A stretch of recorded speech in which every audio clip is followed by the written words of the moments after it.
namoota qubee afaan oromoodhaa seeraan barreessuu hin dandeenyeef viidiyoo irraa kana keessatti keeboordii qubee afaan oromoodhaa yeroo jecha tokko lama sadii barreessitan ofiin jecha isin barreessuudhaaf deemtan sana ofiin automaatikaalii isiniif barreessuu danda'u yookiin immoo dongora qubee tokko malee isiniif fiduu danda'uun isin barreessa kunoo haala ajaa'ibaa masirratti argaatan kanaan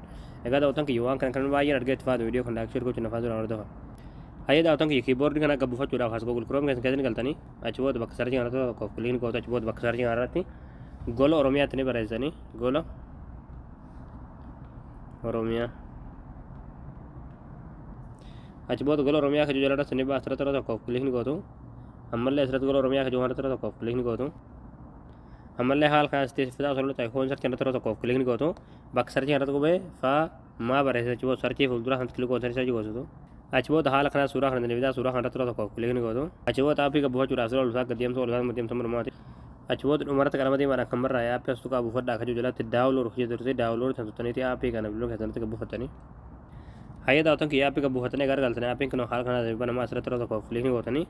ammallee haala kanaan si filachiisa jechuudha afaan oromoo kiiboordi kajuu irratti tokko kiliin gootanii ammallee fanish kajuu irratti tokko kiliin gootu achi booda kan haala kanaan kiiboordichi hojii isaa jalqaba jechuudha amma fakkeenyaaf akkam jennee barreessuu jalqabne asirratti kan haala kanaan jaajiza kan dongor qubee tokko hin qabne nuuf fida jechuudha ammallee